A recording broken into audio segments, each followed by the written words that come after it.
Buenas noches, tengan todos ustedes bienvenidos a un programa más de Profesionistas por el Progreso. En esta ocasión tenemos programado al ingeniero Castillejas, Gerardo Castillejas, con un tema sobre economía global.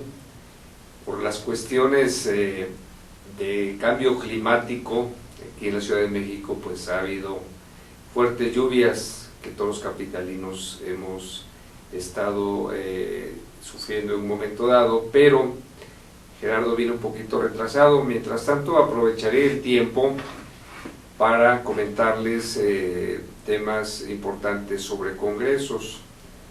En días pasados, del 23 al 25 de agosto, se llevó a cabo el Congreso UMAI 2015 en el World Trade Center de la Ciudad de México. Este congreso fue organizado por la Unión Mexicana de Asociaciones de Ingenieros, con la presidencia del ingeniero Gustavo Arbizu Lara y el liderazgo conjunto del ingeniero Pablo Real Pozo del Castillo. Además participamos en un tema referente a la Dirección General, su servidor Marco Antonio Méndez Cuevas, para poder llevar a cabo este evento. Les comento rápidamente algunos datos, en el sentido de que hubo inscritos alrededor de 1.400 congresistas, alrededor de 50 stands y alrededor de 50 ponencias, 2 de ellas magistrales. En breve nosotros haremos llegar algunos comunicados a la página de internet www.umai.org.mx, donde pueden ustedes consultar diversas ponencias. Es en el sentido que sería muy conveniente que accesen a esta página web y podamos tener intercambio de ideas referente a los grandes temas sobre la ingeniería mexicana que ahí se tocaron. Por acá ya nos avisan que ya llegó Gerardo y lo vamos a hacer pasar en un momento. Muchas gracias.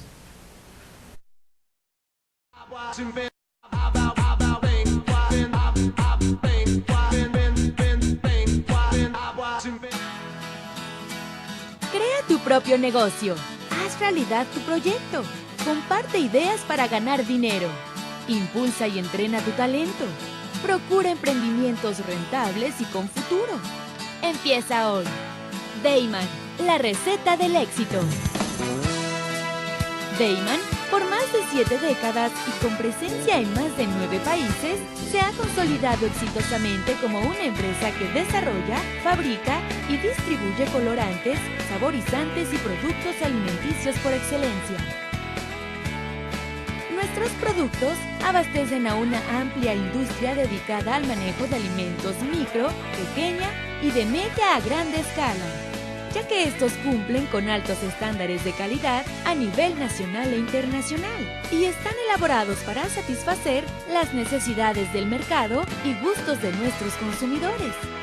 Nuestro principal objetivo es brindar un producto de calidad que nos permita mantener la lealtad de nuestros clientes y consumidores, excediendo sus expectativas de servicio.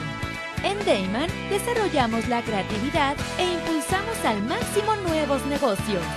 Dayman, proveedores de color y sabor por excelencia.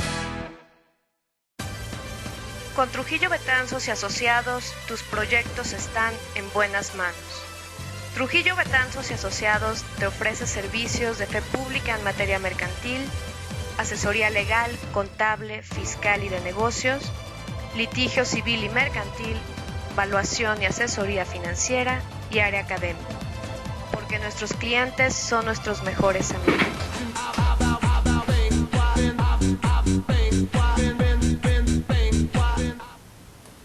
Pues bienvenido, Gerardo. Gracias. Qué bueno que llegamos, como estaba yo mencionando hace un momento, el cambio climático que hemos sufrido en el planeta pues nos da como resultado intensas lluvias, el efecto del Niño por el Pacífico y cosas de alteraciones importantes, en donde el tránsito vehicular en últimas fechas de esta Ciudad de México pues ha estado muy intenso, ¿verdad? y motivo por el cual llegaste un poquito retrasado, mi estimado Gerardo, pero eres bienvenido. Gracias. Ahora vamos a hablar referente a platicar sobre un libro precisamente que viene al tema de ambiental, ¿verdad? Sí. Cuéntanos el título del libro, el autor y ya vamos entrando en materia. Tema. Bueno, buenas noches. Efectivamente se está publicando en los Estados Unidos un libro del profesor Paul Driesen. Él fue uno de los fundadores del movimiento ecologista, así que es muy relevante lo que él dice. Tiene toda la experiencia de un hombre que fundó, junto con otros, los movimientos internacionales de protección al medio ambiente, y él aprovecha en el libro que se llama Ecoimperialismo, Poder Verde, Muerte Negra. Ese es el título del libro. Todavía no está en México, se consigue en los Estados Unidos por Amazon.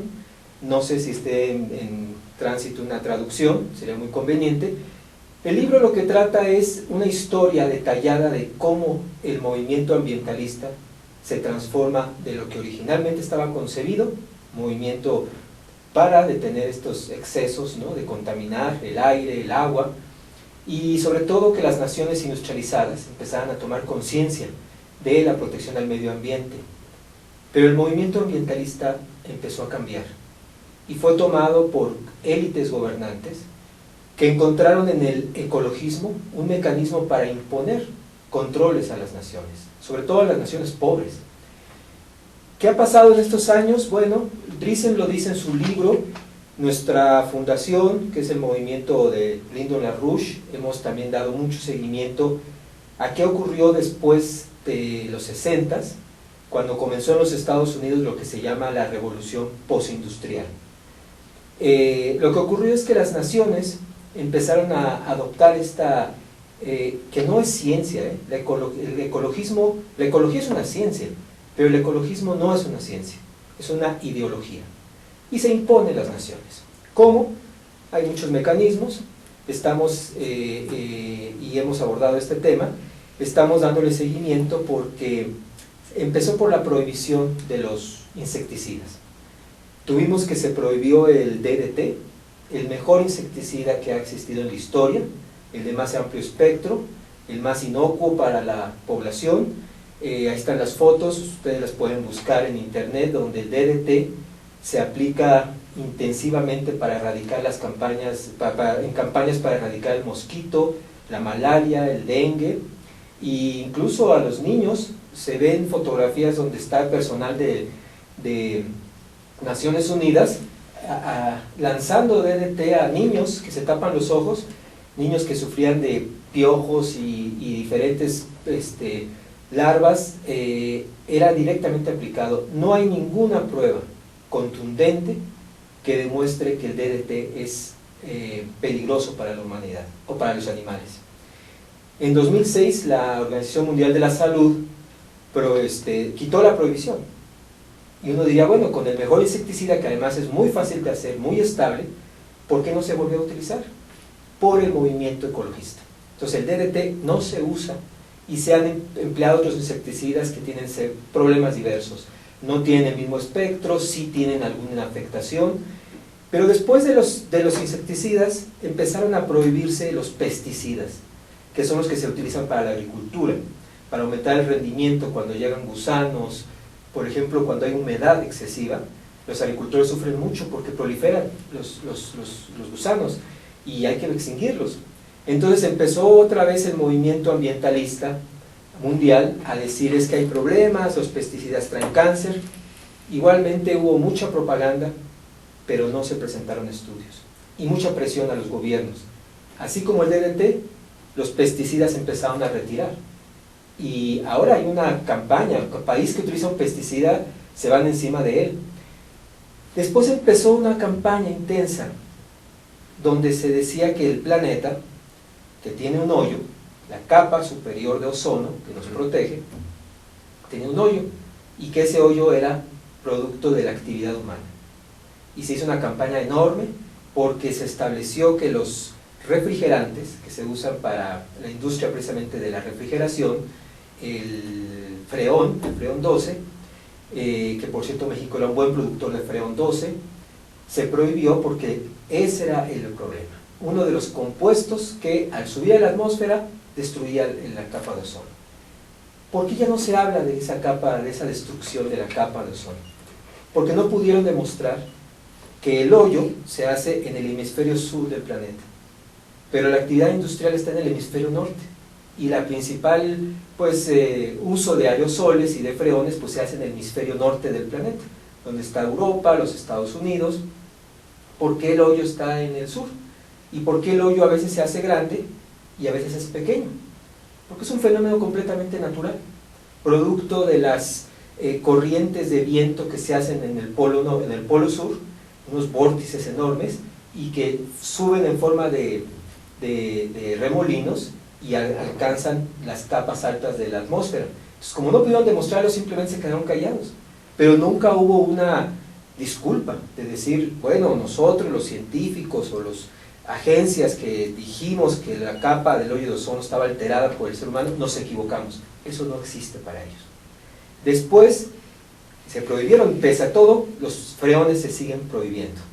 Y luego vino una campaña contra los organismos genéticamente modificados, los famosos, entre ellos los transgénicos. Se hicieron experimentos que dio mucha publicidad, un experimento que usó ratas y que las ratas salieron con cáncer después de haber comido durante meses maíz transgénico, y la investigación, que había dado un gran revuelo, demostraron que era falsa, era un fraude. Los ratones usados en laboratorio ya eran propensos al cáncer. Previo, tuvieron que retirar la investigación porque no tenía contundencia, pero tampoco hubo una disculpa. Y el caso que tenemos ahora, que nos interesa mucho que la población esté muy consciente, estamos bajo un ataque de élites poderosas para descarbonizar el planeta. ¿Qué significa descarbonizarlo?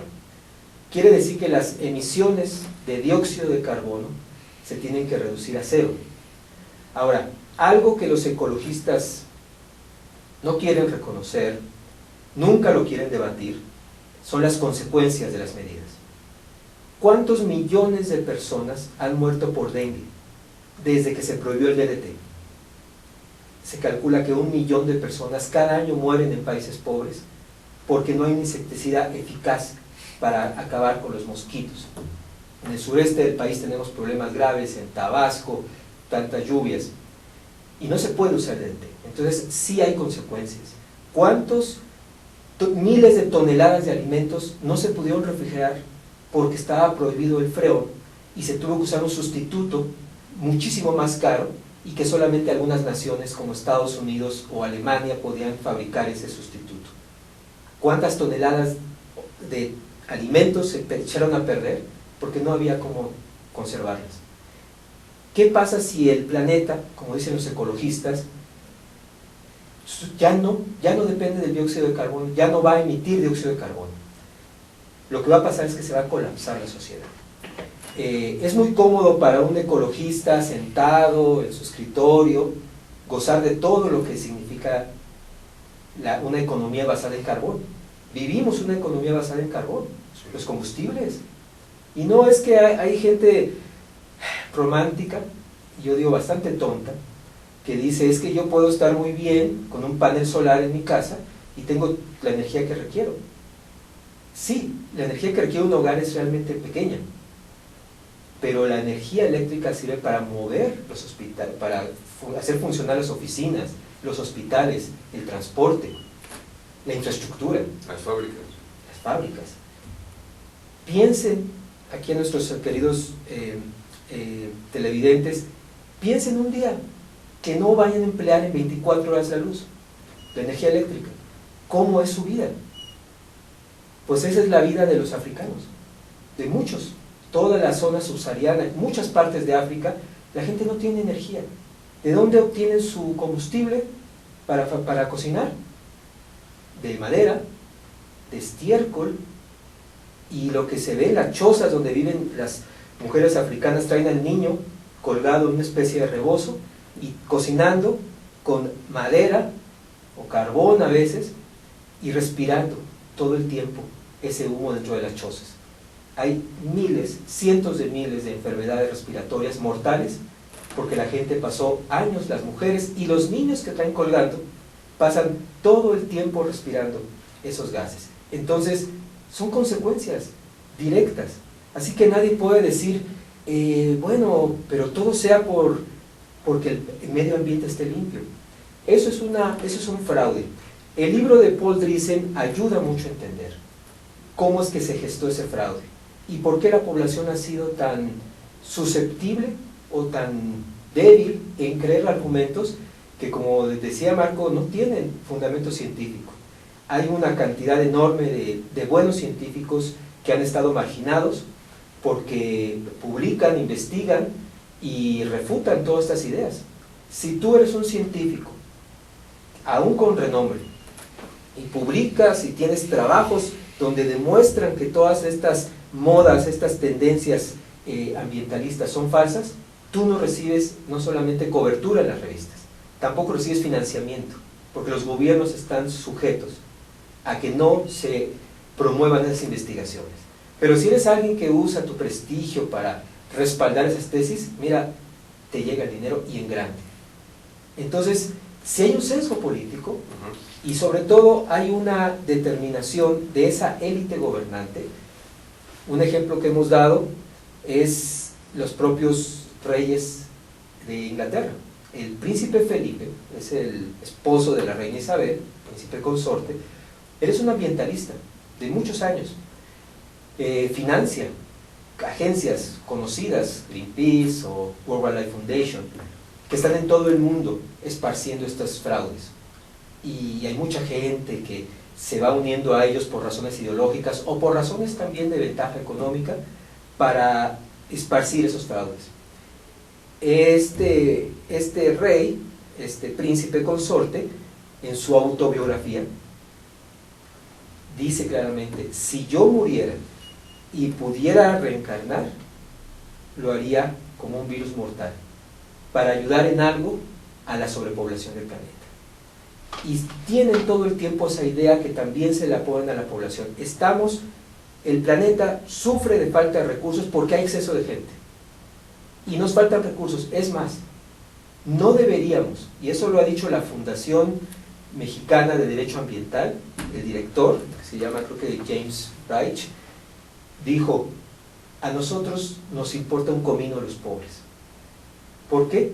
Porque si los pobres les ayudamos a desarrollarse, les brindamos los beneficios de disfrutar de una economía basada en carbón, como lo hacemos, como mucha gente lo disfruta, tienes su energía eléctrica, tú llegas a tu casa y está la energía todo el tiempo disponible, tienes tu auto y sabes que hay una... la ropa misma.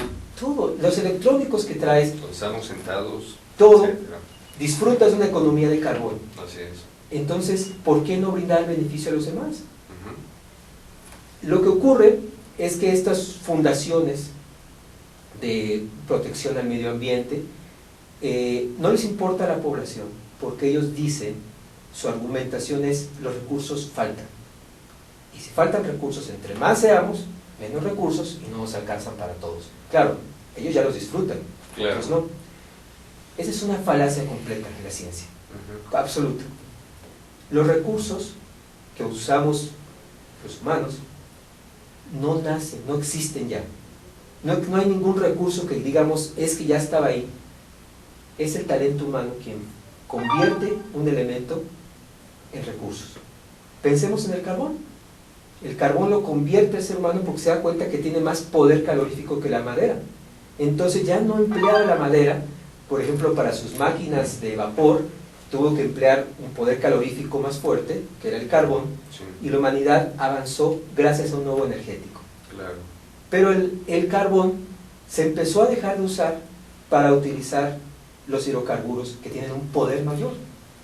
Hasta ahorita, lo que dice el profesor Drizin es, bueno, la edad de piedra, no se acabó la edad de piedra porque se acabaron las piedras, sino porque avanzó la técnica.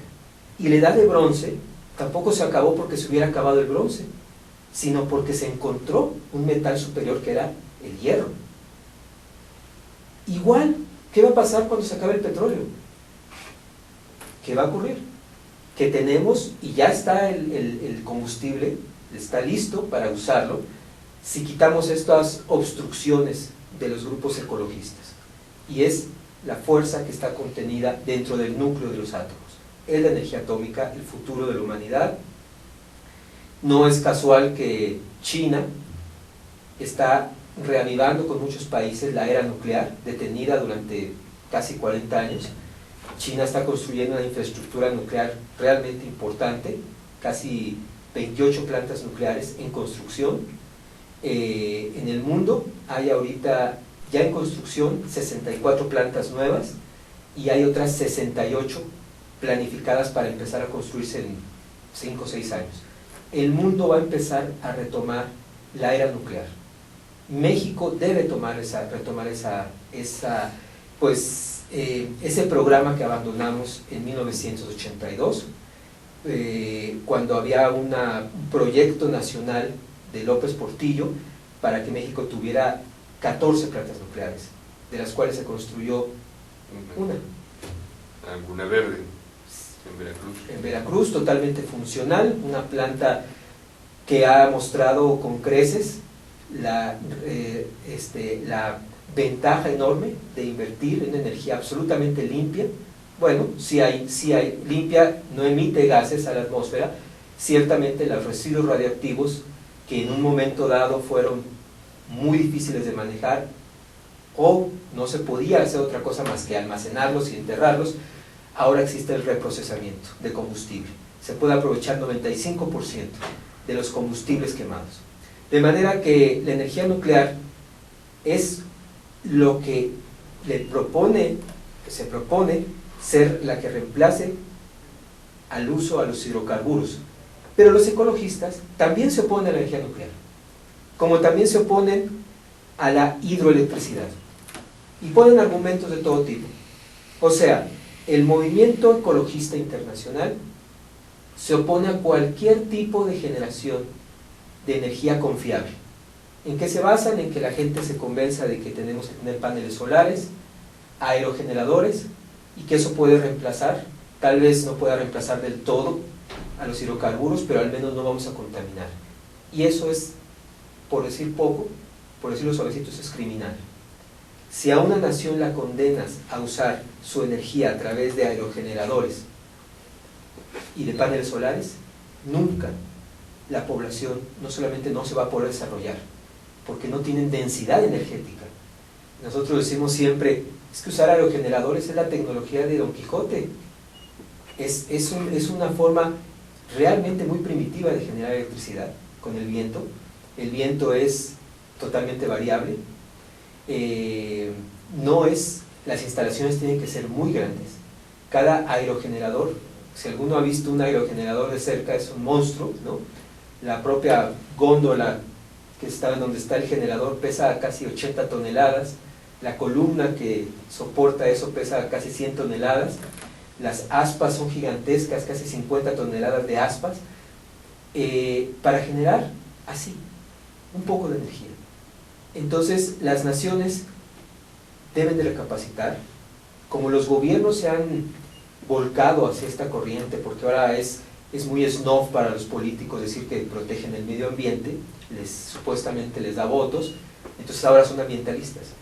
Pero necesitamos que la población esté muy clara de que el movimiento ecologista internacional es un movimiento cero crecimentista y es un movimiento que va en contra de la población, en contra del crecimiento de la población, y quieren colocar al ser humano como otra especie más.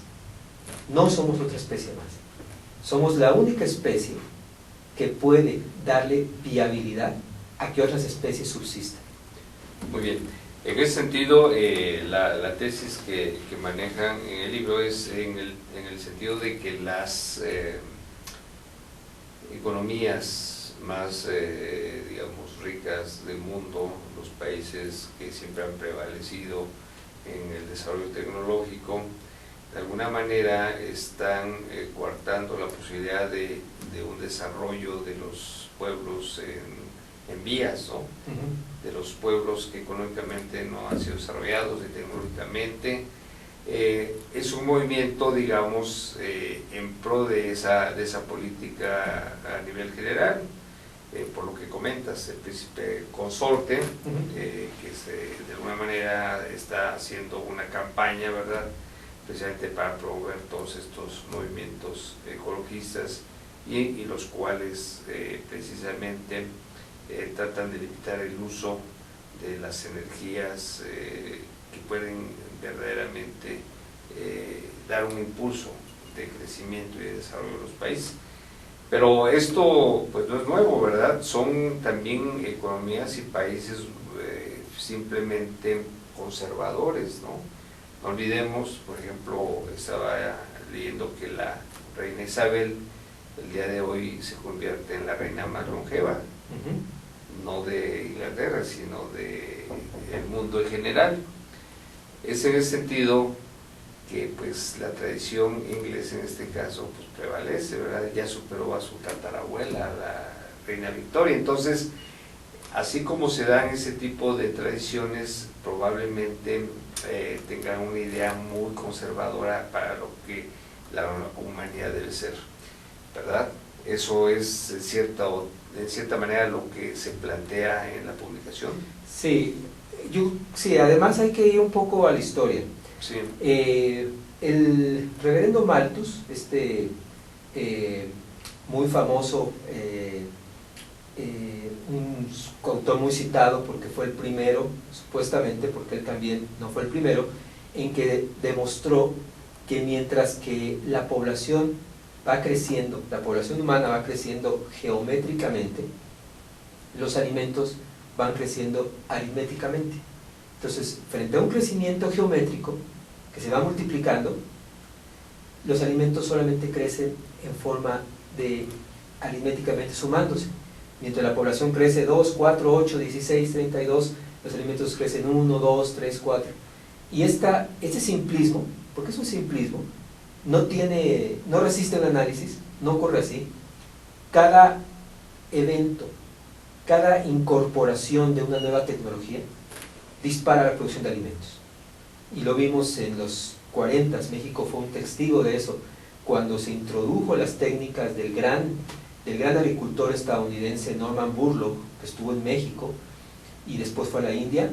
Norman Borlaug, gracias al uso de fertilizantes, los injertos, las técnicas mejoradas, pudo sacar del hambre, pudo salvar a más de 1.000 millones de seres humanos. Una persona. ¿Cómo se puede demostrar cómo es que Malthus estaba equivocado? Un hombre desarrolla las capacidades para alimentar y disparar la producción agrícola en 10 o 15 veces. Entonces las tesis de Malthus están acabadas. Sin embargo, estos movimientos, el príncipe Felipe, son malthusianos. Ellos recurren constantemente y lo dicen. Entonces el problema que tenemos es que la población, vuelvo al asunto de la población, se deja, pesca el anzuelo que le ponen.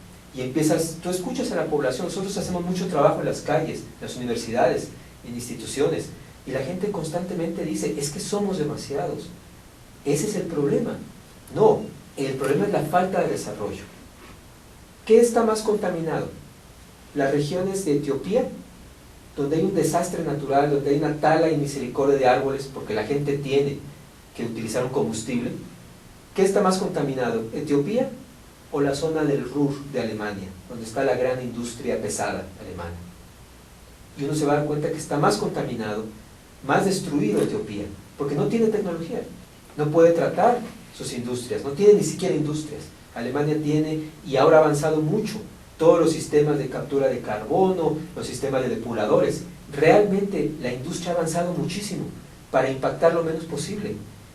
¿Cuál es el problema entonces? No es que la población haya crecido excesivamente, el problema es que se ha cancelado el desarrollo de forma deliberada. Muy bien, Gerardo. Pues hacemos una pausa y regresamos a tratar de entender más esta tesis que nos estás planteando. Gracias.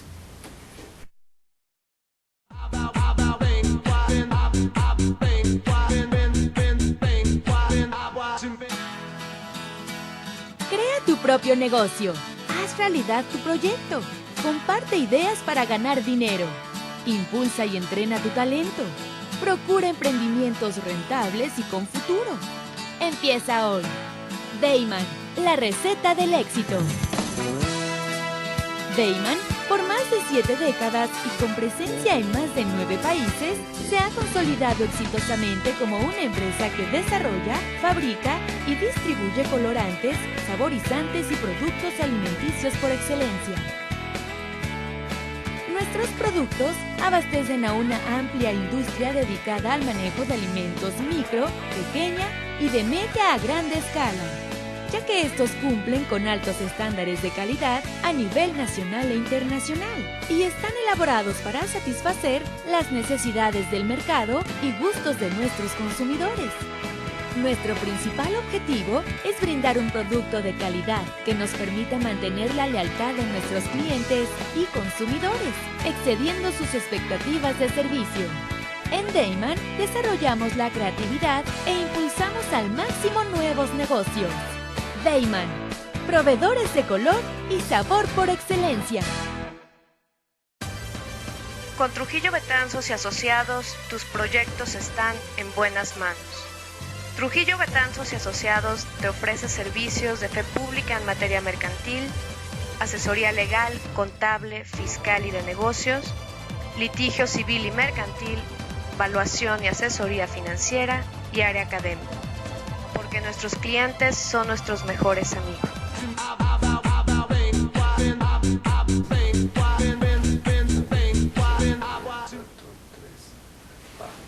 Muy bien, Gerardo, pues regresando a este apasionante tema de la ecología y los ecologistas, como tú bien mencionas, que no son lo mismo, síguenos contando y si podemos de alguna manera hacer una síntesis al final de esta charla sobre los efectos o sobre el tema que debería tener como política pública el gobierno de este país, precisamente para poder beneficiar a la población en general, al país mismo, con producción de energía barata y limpia.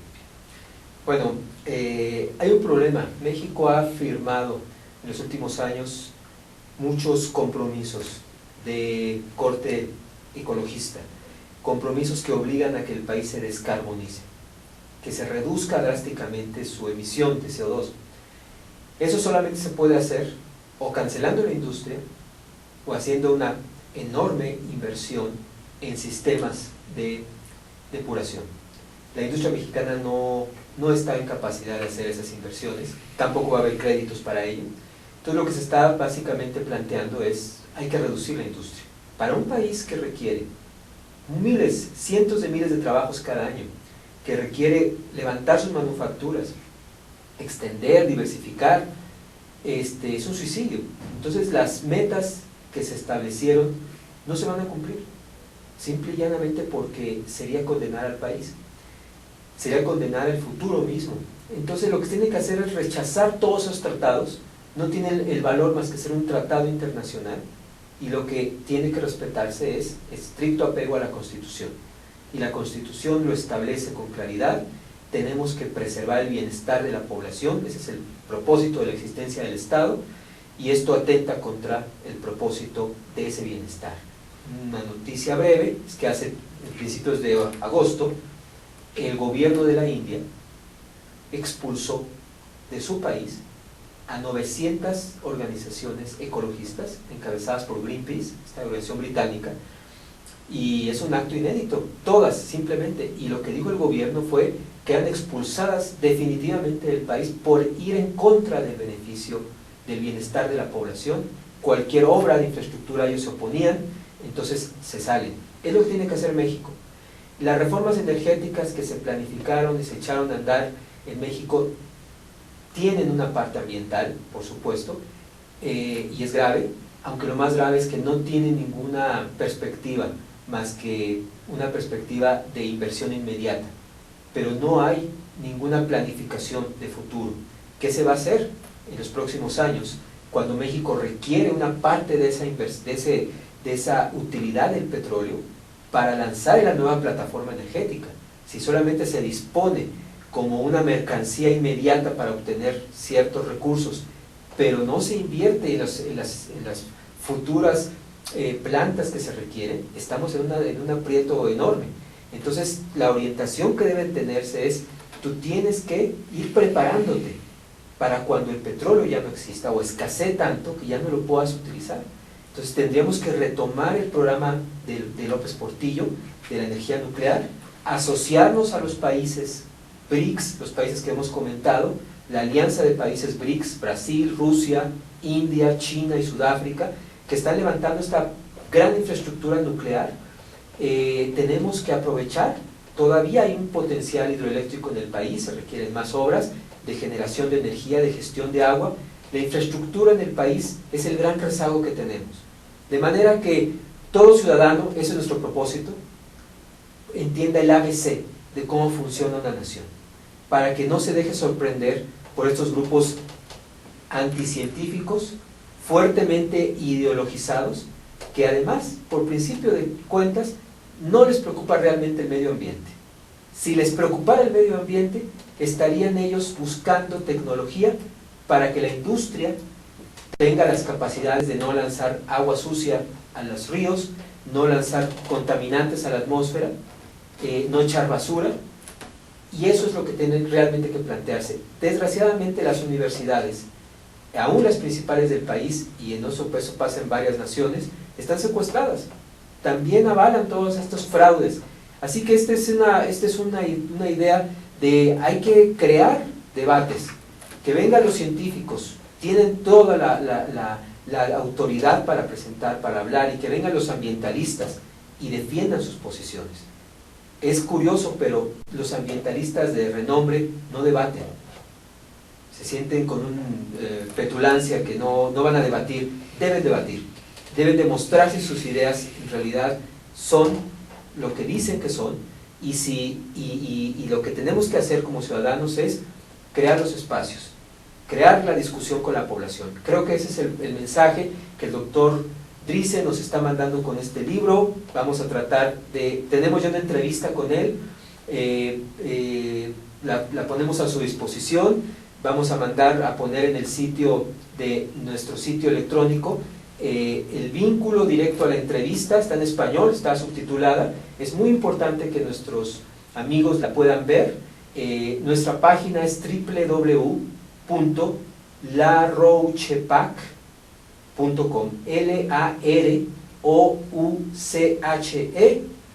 larouche.com. Ahí van a encontrar el vínculo a la entrevista con el doctor Paul Driessen, y cuando el libro esté en circulación en México lo vamos a anunciar también. Perfecto. Entonces, mi estimado Gerardo, tenemos ante nosotros, digamos, paradigmas que vencer todavía para que pues, la humanidad tenga, creciente humanidad tenga la posibilidad de tener la energía que tanto requiere para su desarrollo, porque también sabemos que en el tema del protocolo de Kioto y cosas de este tipo, pues también digamos, países más contaminantes son los que menos participan. Así es. Y los que, curiosamente, son los que más presionan. Eso es. Así que esta gran farsa del calentamiento global, vamos a tener la oportunidad de poder explicarlo en detalle, porque es una gran farsa las teorías del calentamiento del planeta. Son medidas de tipo ideológico, son medidas de presión política, medidas para ir despoblando el planeta, no tienen nada que ver con la verdadera ciencia, que parte de que este mundo es, y el hombre es el centro de este mundo. Somos los únicos que podemos comprender los principios que gobiernan a la naturaleza, y podemos, comprendiéndolos, facilitar que la naturaleza desarrolle su trabajo. Muy bien, Gerardo. Pues aquí está el punto de vista de el señor Larouche, aquí a través de Gerardo Castillejas, un invitado pues constante en este espacio. Y pues en estos temas también, como tú sabes, Gerardo, pues hay quienes piensan de manera diferente, aquí somos incluyentes de todas las corrientes. Para aquellos que tengan algún comentario, alguna queja o algún apoyo para el tema que desarrollamos, pues ponemos a la orden nuestro correo electrónico, que es egresadosipn@gmail.com, egresadosipn@gmail.com. Aprovecho los minutos que nos quedan para comentar que en futuro, ahorita que hablamos del Instituto Politécnico Nacional, en futuro se desarrollará el Congreso Nacional Politécnico, en donde la amplia comunidad politécnica pues participará, y precisamente la tendencia es de que el Instituto Politécnico Nacional, como tú mencionabas ahora, las universidades tienen ciertas tendencias limitativas, pues el instituto se transforme en una entidad educativa de vanguardia a nivel mundial, a través de las políticas a desarrollar en este Congreso Nacional Politécnico. Pues nuevamente les agradecemos su atención, y a ti, mi estimado Gerardo, gracias. Te agradezco tu presencia y tus ideas vertidas aquí, y como bien menciono, pueden hacer los comentarios a egresadosipn@gmail.com. Sean invitados el próximo miércoles de 8 a 9 de la noche a este programa de Profesionistas por el Progreso. Buenas noches y muchas gracias. Gracias a todos. Pues muy bien, mi estimado Gerardo. Es que no alcanzó el tiempo para hacer Es que si hubiéramos pues, esos 10 o 15 minutos que nos